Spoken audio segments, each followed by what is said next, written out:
Hey y'all, welcome back to the channel. In today's video, I've drug home another one.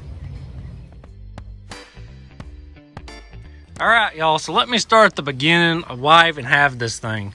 So for a while now, for the last few years, I've been hunting a Buick 225, the little V6 that come in the 67, 66 to 71 CJ5s. And they also put them in like commandos and stuff, but I've been hunting one of those and I've bought a couple and the blocks have both been junk. They've not been rebuildable. Well, my buddy Chris, he reached out, said he'd found this and it just happened to have a 225 in it that's not locked up. He spun it over by hand and stuff. And the pictures he sent me, this thing looked really rough. And so I was thinking I'd buy the Jeep, pull the engine and part out the rest. But now that I've got it home and I've kind of got the fenders bolted on, they were sitting in the back. This is a pretty dang good Jeep. Let's walk around it. I'll show you all the good, the bad, and the ugly. First thing, these big old tires and these awesome rally wheels. Me and Chris were talking. We're both pretty sure these are like Scout rally wheels, but they look super cool on the Jeep. This side has one of the Selectro hubs. The other side, I think, has been stolen. But it shouldn't be too hard to hunt one of those down. If anybody's got a spare one, hit me up. Maybe we can make a deal on it. As far as the body goes, it's honestly pretty straight. The battery box up here, it's kind of rusted out. There's a few little holes down here on the rocker. Inside the toolbox,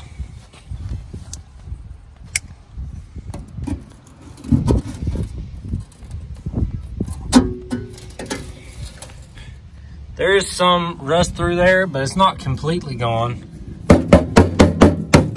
It's pretty thin though. As far as I can tell though, the floors look really good. The bed looks surprisingly good. There was like a truck camper top sitting on top of this. And of course they had the hood on it. Those two things I think really saved this. This whole panel right here, it looks really straight and good. There's a little Bondo, a little whoopty there, but nothing too bad. The back looks really good, which is super surprising. One of the taillights is busted. This one's still in pretty good shape. Of course, some more Bondo.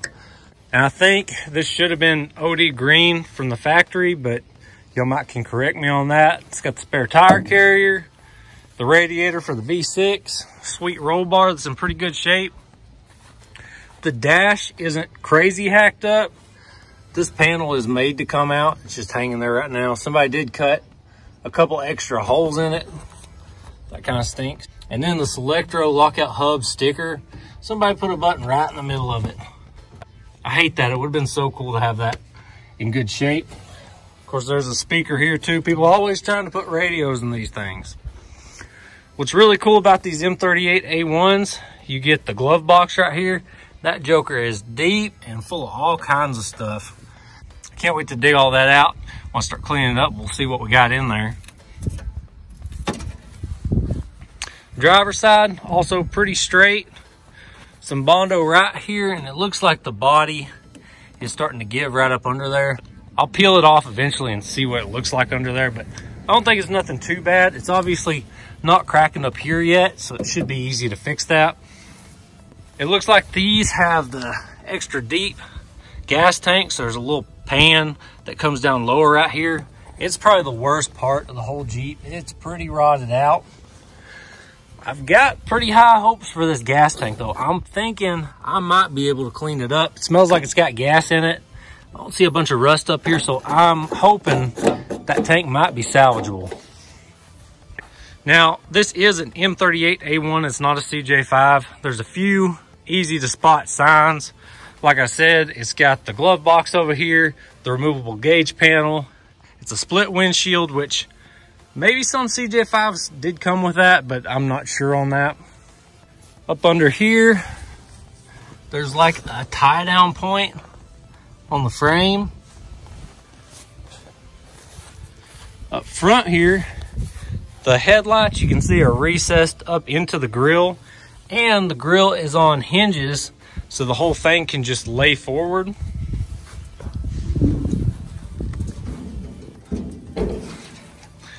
Up under the hood here, this I believe was a place you could actually mount a shovel under the hood. Of course, the V6 is not original to this. This should have had an F head in it. I think that's the only thing these came with. Somebody swapped this in. You can see like the homemade motor mounts down there, which they didn't do a terrible job. This one almost looks like they used a leaf spring or something. And there's like some kind of homemade sway bar thing right here. I don't know what the deal is with that, but it goes from the axle and ties up into the frame right there. Something wild that I honestly didn't know about these, the M38A1s had the shackle reversal. So you see up here, that is a fixed point for the spring. And on the back is where the shackle's actually at. And that's the way these actually came from the factory. You can see somebody's put the death shackles on it to fit these big old tires. These ones are even crazier back here. That was just the cheap lift kit back in the day, but it's not a good idea. At least they did use some big beefy steel for these. There's a couple battery boxes up inside here. This sweet glass pack right here. I bet you this thing sounded real good back in the day. It's even still got the tip on it. I might try and salvage that, to be honest with you.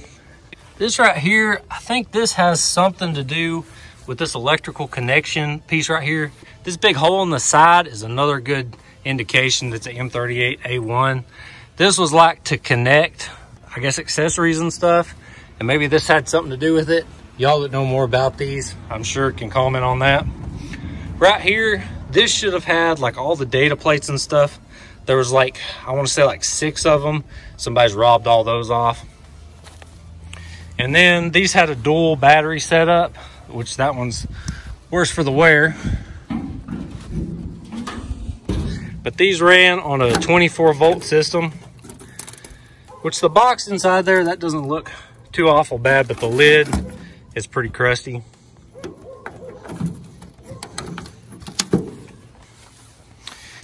And then I'll tell you what is amazing is, I guess because it had that truck top on it, transmission is completely free, goes in all the gears, and the transfer case, which is just unheard of. Most of the time, these old Jeeps, when they sit out in the elements and there's nothing over them, those transmissions just fill up with water so quick and rust up, it's crazy.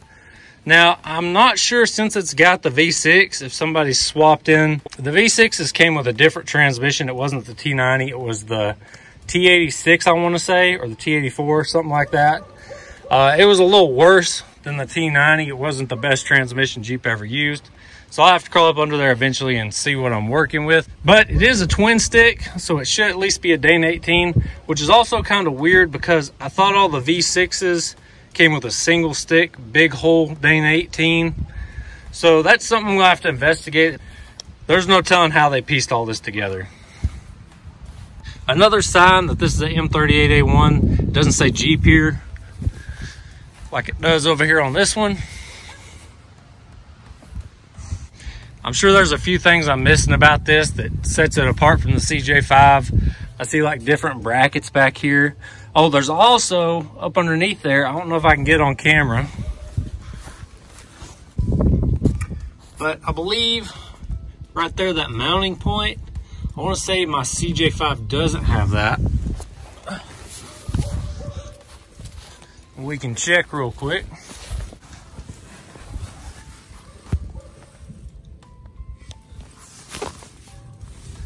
And it does not have that. I believe what that mounting pad is for was actually for like a machine gun or something, I want to say.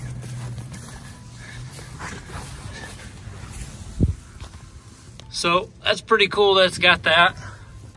You can take a good look at the undercarriage while we're under here and the axles. I mean, this thing is not that bad. That transfer case is crazy gummed up though. That'll be fun to clean up.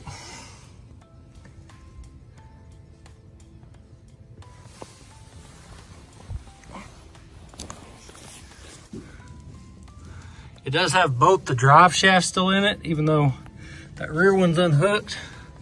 Front one's still hooked up. You can see the body mounts right there. Those look really good.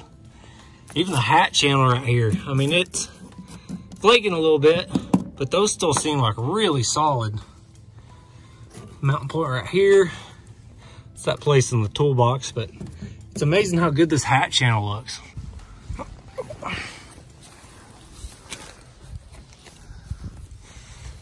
Well, y'all, that's just a quick walk around. I wanted to show you what I had here. I'm tickled to death with it. Chris really came through. I really appreciate him hunting this up for me. Like I said, when I got the first pictures of it, it looked like a rusty pile. I thought I'll pull the engine, part out the rest. But hopefully y'all agree with me. This thing is way too nice to just pull the engine and part it out. Future plans, I'm thinking get this engine running as is. I mean, it's mounted in there, it's ready to go.